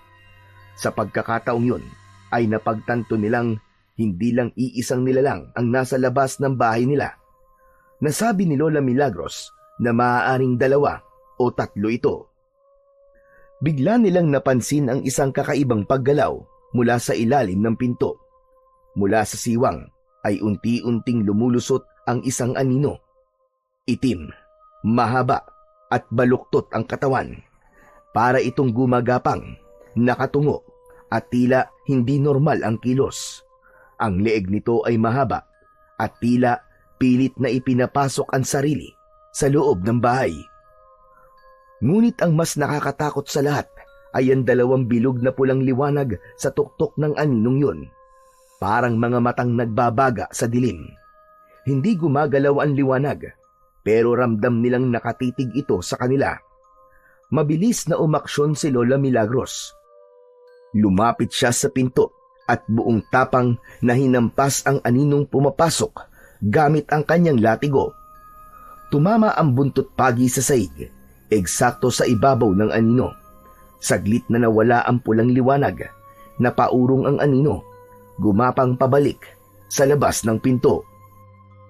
Inay! Aswang yan! O anak, at mukhang mga veteranong aswang ang mga ito. Malamang ay nalaban na nilang may makapangyariang aninaw dito sa bahay natin. Napatingin si Lola Milagros sa kanyang apo na hawak pa rin ang alaga nitong pagong. Ingatan mo si Sinag, apo. Kahit na anong magyari, wag na wag mo siyang bibitiwan. Sa sinabing yun ng kanyang lola, lalong lumakas ang kaba ni Onad. Hindi siya nakapagsalita. Parang napako ang kanyang mga paa sa saig. Ngunit hindi nga niya binitiwan si Sinag. Protektado niya ang kanyang alaga. Ramdam niya ang mainit na katawan nito. At sa gitna ng takot, may narinig siyang tila mahina at hindi pangkaraniwang ungol mula sa pagong. Ngunit hindi niya na ito nabigyan ng pansin dahil muling umingay sa labas. Napasigaw si Onad nang muling makita ang butas sa bubong. May pulang liwanag na nakasilip doon. Tay! Sa bubong! Anak nang, hindi pa talaga kayo sumusuko! Bantayan mo ang anak mo, Kanding. May kukunin lamang ako. Tumakbo si Lola Milagros palapit sa maliit nilang altar. Dinampot niya ang ilang piraso ng tuyong dahon ng laurel. Doon, sinindihan ito. Naglabas ito ng puting usok at matapang na amoy. Nilagay niya ito sa isang platito at iniikot sa loob ng bahay. Napatitig si Onad sa kanyang lola. Humanga siya sa katapangan ng matanda. Maya-maya ay tumahimik ulit ang paligid. Sa kinatatayuan, palihim na bumulong si Onad sa kanyang pagong. Sinag, natatakot ka ba? Huwag kang matakot, ha? Si Lola at si Tatay ang bahala sa atin. Kayang-kaya nilang lumaban. Pagkatapos umikot ng kanyang lola, ay pumunta ito sa kusina at kinuha ang garapon ng asin. Umusal ito ng dasal at nagsaboy ng asin sa mga bintana at pinto. Ganon din sa bubong. Ang pulang liwanag sa bubong ay biglang nawala. Lumipas ang ilang minuto. Naging tahimik ang buong paligid. Lahat sila ay nakikiramdam. Lola? Tay? Umalis na po ba sila? Hindi tayo sigurado, anak. Hindi tayo pwedeng magpakampante. Huwag kayong mag-alala. Wala na silang magagawa. Selyado na ng orasyon at asin ang lahat ng pwede nilang pasukan. Hindi na sila basta-bastang makakapasok sa bahay natin. Ay, naku. Salamat naman kung ganun, Lola. Nay, sigurado ka bang hindi na sila makakapasok dito sa bahay natin? Hindi na, anak. Dahil selyado na ito. Mga hayop na mga aswang na yan, ah! Ang tatapang nila! Talagang hinarap ka nila, inay. Hindi sila takot sa'yo.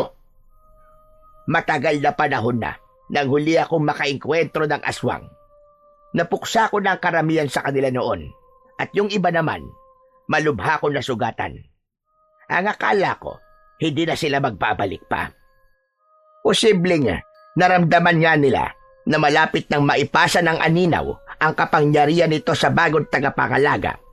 At kapag nangyari yon, tapos na sila. Ano po, Lola? Tapos na po sila? Bakit po? Ano po bang mangyayari kapag naipasa na ang kapangyarihan sa bago nitong tagapangalaga? Apo, malakas ang kapangyarihan ng ganitong pagong. Hindi ito kayang tumbasan ng kahit na anong itim na kapangyarihan at mahika ng mga aswang. Kaya kung mapupunta ito sa bagong tagapangalaga, wala na silang magiging laban. Kaya po ba si Sinag ang pinupunterya nila? Gusto nila siyang kunin para po di maipasa sa akin ng mutya? Bata lang naman po ako, Lola eh. Ano pong dapat nilang ikatakot sa akin? Huwag mong babaliitin ang sarili mo, Apo. Dahil maski bata, basta busilak at buo ang loob, kaya mong lumaban sa mga masasama. Talaga po? Oo naman. Maniwala ka sa akin, Apo. Kapag nasa iyo na ang mutya, kakatakutan ka ng mga aswang na yan. Ipinatong ni Lola Milagros ang kanyang kamay sa ulo ng kanyang apo at bahagyang ginulo ito. Nang ibaba niya ang kamay, Doon naramdaman ni Onad ang biglang pag-ihip ng malamig na hangin. Biglang nabaling ang paningin niya sa hawak na pagong. Napansin niyang kumikislap ang balat nito. Tila may maliliit na butil ng liwanag na lumulutang mula sa katawan ni Sinag. At ang dati nitong maitim na balat ay naging kakulay ng kanyang bahay, kulay ginto. Pero unti-unti itong kumukupas, parang nagiging kulay abo. Naramdaman din ng bata na lumamig ang katawan ni Sinag. Lola? Lola, teka lang. Bakit parang ang lamig ni Sinag? Dahan-dahang hinawakan ni Lola Milagros ang pagong at naramdaman nga niya ang lamig. Para siyang may hawak na isang tipak ng yelo. Lola, bakit po ganun? Ano po nangyayari sa kanya? Napailing ang matanda nang makita niyang hindi na kumikilos ang pagong. Nakapikit na ang mga mata nito at ang mga paa nito ay nakatiklop. Wala na siya, Apo. Patay na siya. Po! Patay na po si Sinag! Bumagsak ang luha mula sa mga mata niya. Paulit-ulit na niyugyug niya si Sinag. Si Tatay Karding ay napayuko na lamang. Ramdam niya ang sakit na nararamdaman ng kanyang anak. Tahan na, Apo. Di ba sinabi ko naman sa'yo na talagang anumang oras ay mamamatay na siya? Opo, Lola. Pero masakit pa din po eh. Para po ako namatayan ng isang kaibigan. Hindi ko po akalain na ganun kabilis siyang mawawala sa akin, Lola. Huwag ka nang malungkot, Apo. Dahil sigurado ko, pamaya-maya lamang ay makakasama mo na ulit siya. Po? Paano po? Mabubuhay po ba ulit siya? Hindi literal na mabubuhay, Onad. Pero ang kanyang mutya, ang kanyang kapangyarihan ay mapapasayo. Mananatili ito sa iyo habang buhay. Kaya para mo na rin siyang kasama. Kaya huwag ka nang malungkot.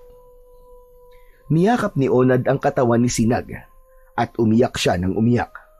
Ngunit bigla siyang huminto nang makita niyang nagliwanag itong muli. Parang may munting mga apoy na sumiklab sa mismong katawan ni Sinag. Unti-unti ang pagong ay tila naging pulbos. Apo, tingnan mo. Namangha sila nang makitang tila naging gintong alikabok ito at lumutang sa hangin. Nagpaikot-ikot ito sa katawan ni Onad mula paa hanggang sa kanyang ulo. Hala! Ano po nangyayari, Lola? Sa palagay ko, ay paraan niya yan para makapagpaalam sa iyo. Ang alikabok ay tila buhay, parang munting alitap-tap na umaakyat pa itaas. Umikot pa ulit ito sa kabuuan ng bahay, sa kadahan-dahang naglaho. Ang pagkamangha ay muling napalitan ulit ng lungkot.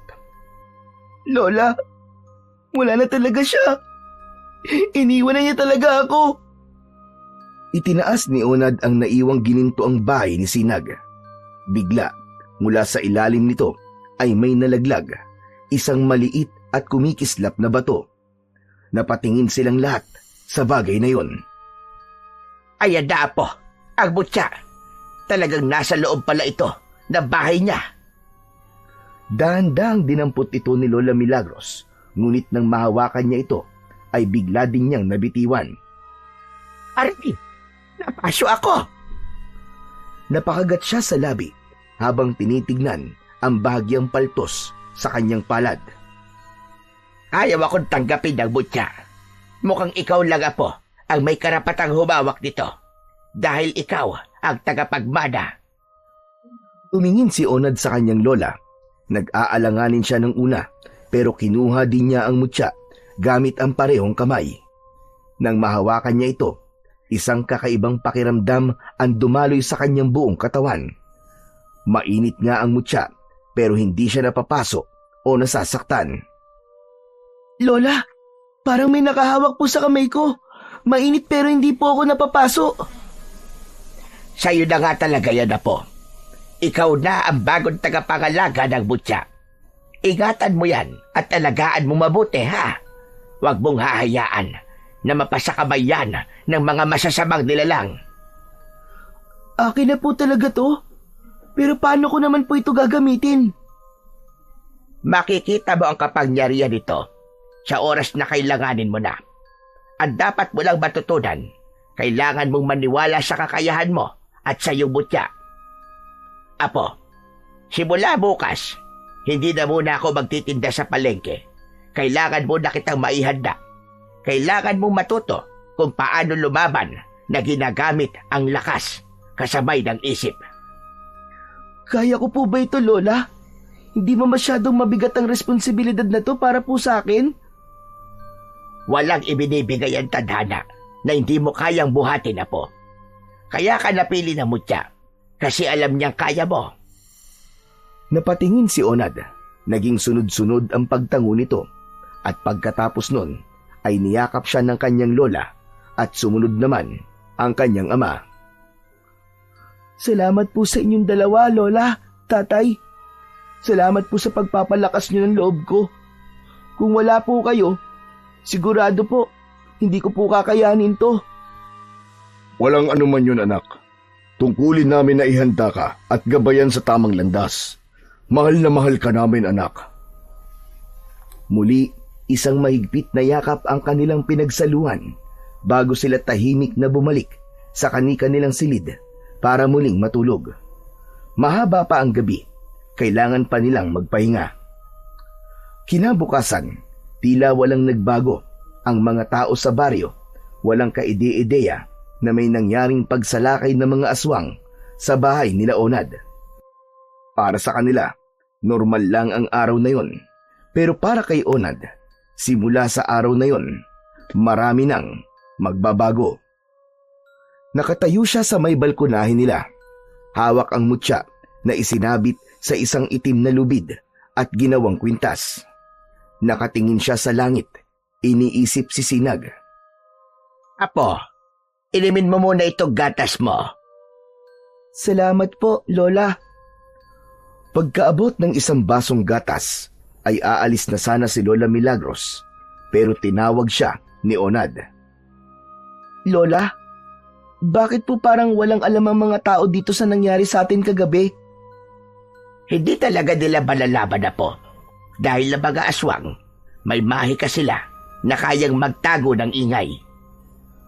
Ganun po pala yun? Oo, Apo.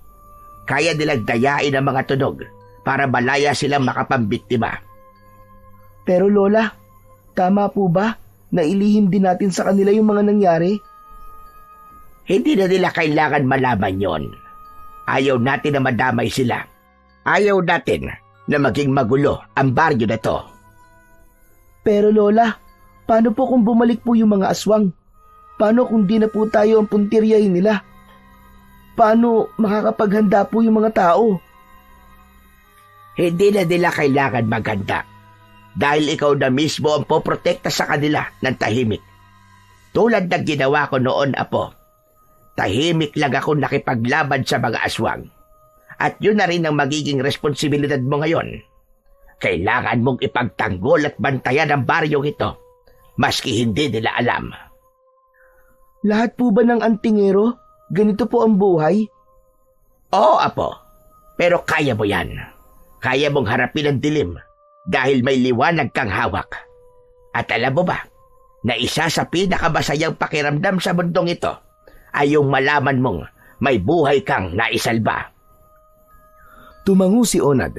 Unti-unti ay naintindihan na niya ang kakaharapin niyang buhay. Susubukan ko po, Lola.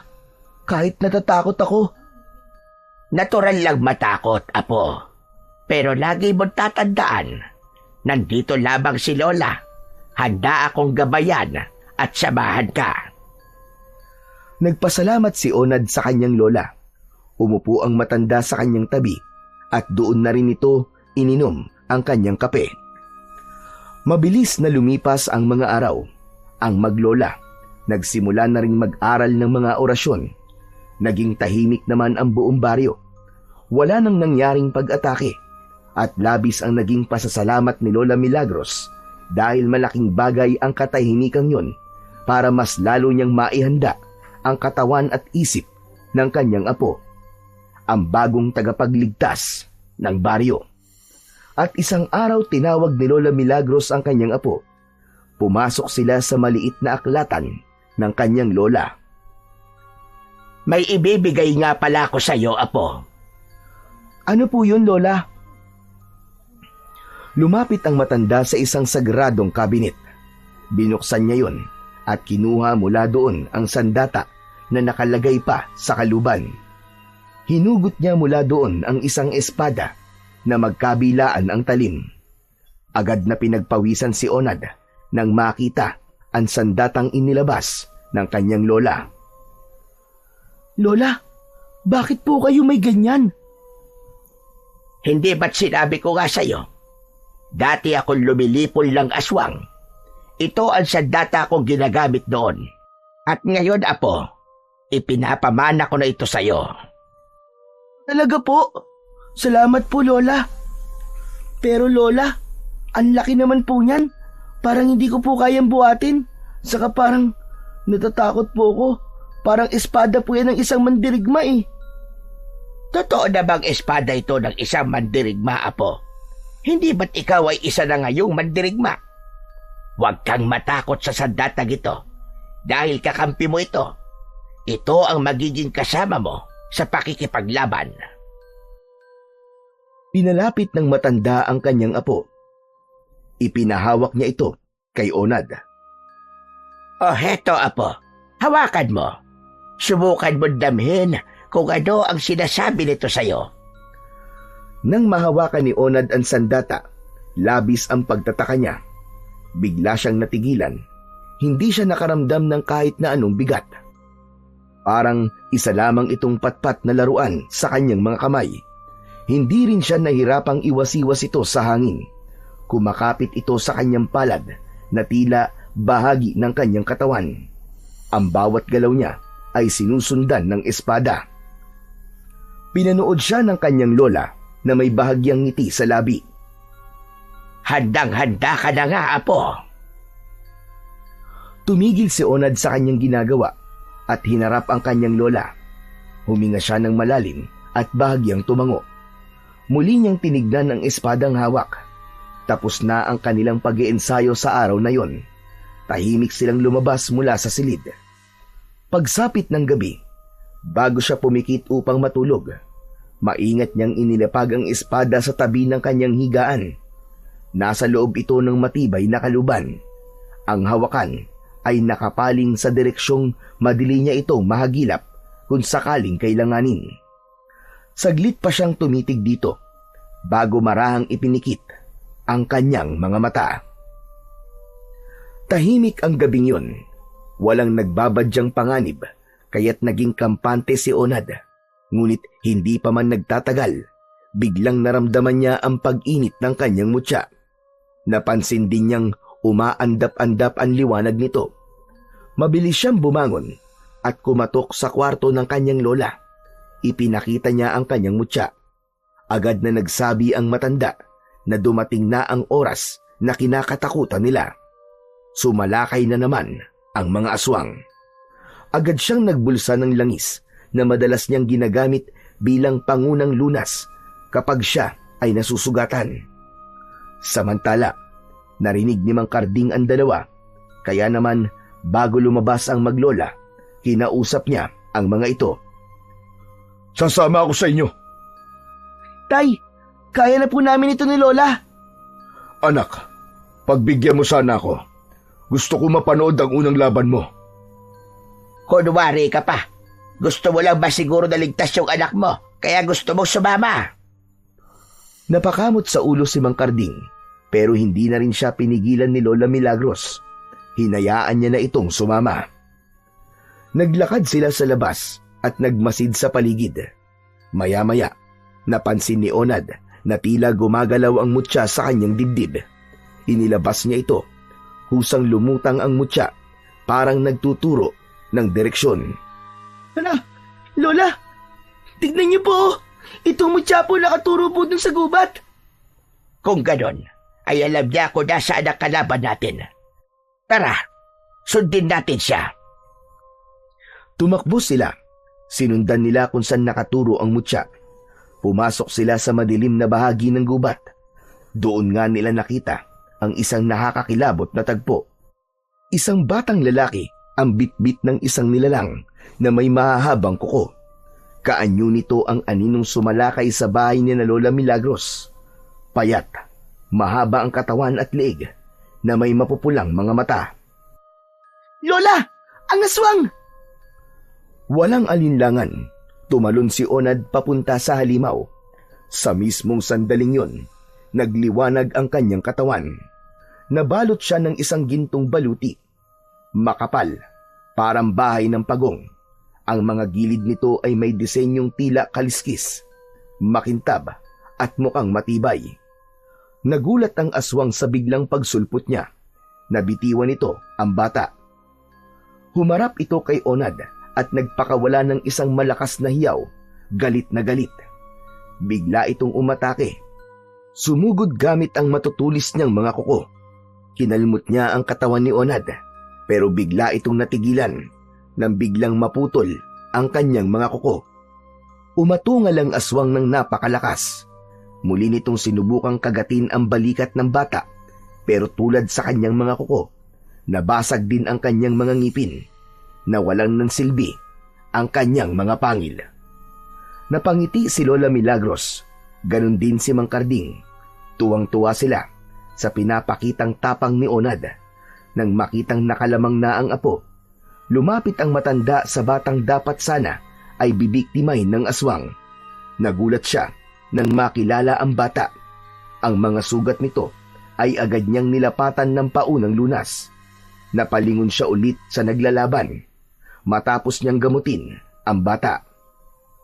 Mabilis ang galaw ng aswang, pero ginamit ni Onad ang orasyong itinuro ng kanyang lola. Sa tulong nito, napabagal niya ang galaw ng halimaw. Madali na itong nababasa ni Onad. Kaagad na inilabas ni Onad ang espada sa kanyang likod at isinaksak ito sa balikat ng halimaw. Umuhol ito ng dahil sa labis na sakit. Tumalsik ang itim nitong dugo.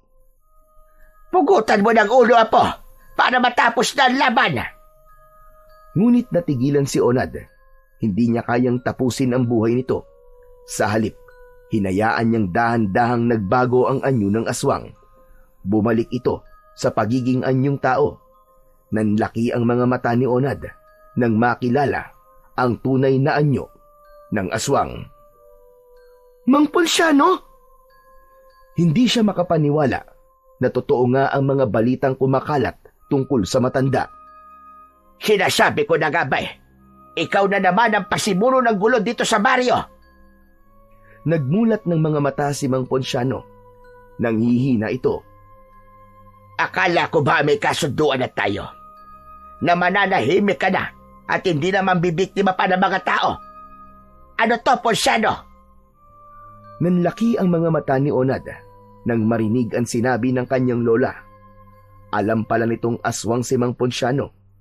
Napatingin ng bata sa mukha ng lalaki at biglang naisip na marahil ay kagagawan ng kanyang lola ang mahabang peklat sa mukha nito. Ngumisi ng bahagya si Mang Ponciano at napatingin kay Onad. Nakaramdam ng panibugo ang bata. Bakit, Mang Ponciano? Bakit ka nang bibiktima ng mga kababaryo mo? Hindi ko mapigilan. Hindi ko kaya. May mga kasama ka pa ba? Madami. Maraming aswang dito sa baryo. Hindi lang ako. Pagkasambit ng mga salitang yon, tuluyang pumikit na ang matandang aswang. Gustuin man ni Onad na isalba ang buhay nito, ay wala na siyang nagawa. Sa huling segundo ng buhay ni Mang Ponciano, binalot ito ng liwanag na nanggagaling sa mutya. Unti-unting natunaw ang katawan nito at doon na nagtapos ang unang laban ni Onad. Paglingon niya sa kanyang lola at tatay, agad niyang napansin na nakatingin sa kanya ang batang biktima ng aswang. Yun ay walang iba kundi ang laging nambubuli sa kanya na si Jomar. Gulat na gulat ang bata habang nakatitig kay Onad. Hindi ito makapaniwala sa kanyang nakita. Ngunit ilang saglit pa ay tila siya ay biglang naimasmasan. Napagtanto ni Jomar na iniligtas siya ng batang palagi niyang sinasaktan at tinaaway. Bigla itong tumakbo at niyakap si Onad. Napahagulgol ito ng malakas. Salamat! Salamat, Onad, ha? Akala ko mamamatay na talaga ako kanina eh. Hindi nagsalita si Onad. Tahimik lang ito habang hinahaplos ang balikat ni Jomar. Sa kanyang loob, masayang masaya siya. Ngunit sa kabila ng saya, bigla niyang naalala ang sabi ni Mang Ponciano. Marami pa sila. Napagtanto niyang nagsisimula pa lang ang kanyang laban. Pero handa siya. Handa na siyang protektahan ang baryo sa abot ng kanyang makakaya. Bago sila maghiwalay sa gabing yun, isa lang ang naging pakiusap ni Onad kay Jomar. Jomar, may hihilingin sana ako sa iyo eh. Sana, manatiling sikreto ang lahat ng nakita mo ngayong gabi ha. Napakunot ang noo ng bata. Halatang may gusto pa sana siyang itanong, ngunit nakita niya ang seryoso at mariing tingin ni Onad. Kaya't tumango na lamang ito. Napangiti si Onad at marahang tumango rin. Ang dahilan ng kahilingang yun ay ayaw ni Lola Milagros na kumalat ang balita tungkol sa mga aswang. Ayaw niyang lumikha ng takot. Hindi nila layuning maging bayani sa mata ng madla. Isa lang ang gusto nila, ang magligtas ng mga inosente ng tahimik. Matapos ang ilang araw, wala nang nangyaring kaguluhan sa baryo. Palaging nag-aabang ang maglola ng mga bagong banta o muling pagsalakay ng mga natitirang aswang. Ngunit nanatiling tahimik ang baryo. Naisip ni Lola Milagros na marahil ay nalaman na ng mga aswang na nasa kamay na ng bagong tagapangalaga ang mutya at ang lahat ng kapangyarihan ng aninaw. Kaya kusa na silang umalis. Marahil ay humanap na ng ibang lugar. Kasabay nito, ilang kapitbahay nila at residente ang halos sabay-sabay na nawala at lumipat. Samantala, si Onad, unti-unti na ring bumalik sa normal ang kanyang buhay. Pero may nagbago. Hindi na siya inaaway ni Jomar. Sa katunayan nga, naging malapit sila sa isa't isa. Halos araw-araw ay nagpupunta sa kanila si Jomar. Tumutulong ito sa pagtatanim niya ng mga halaman at sa pagpapakain ni Onad sa kanyang mga alaga. At minsan, kapag kasama ni Jomar sina Dindo at Kaloy, inaaya na rin nila si Onad na maglaro. Baliwala sa kanila ang kanyang kapansanan. Hindi na ito naging hadlang para hindi siya tanggapin. Sa mga mata ng kanyang mga kaibigan, si Onad ay hindi na naiiba. Kaya naman, sa kabila ng bigat ng responsibilidad na dala niya bilang tagapangalaga ng mutya ng pagong at tagapagtanggol ng baryo, naging masaya na rin ang kanyang kabataan. Nagkaroon siya ng mga taong nagmamahal at nagpapahalaga sa kanya. Naging buo na rin sa wakas ang mundo niya. Nagkaroon ng saysay ang kanyang buhay at nagkaroon na siya ng maraming dahilan para ngumiti. At lahat ng pagbabagong yun ay dahil sa kanyang mutya. Napatingin siya sa langit at umusal ng pasasalamat para kay Sinag, na ngayon ay parte na ng kanyang pagkatao at kasama sa pakikipaglaban sa mga kampon ng kadiliman.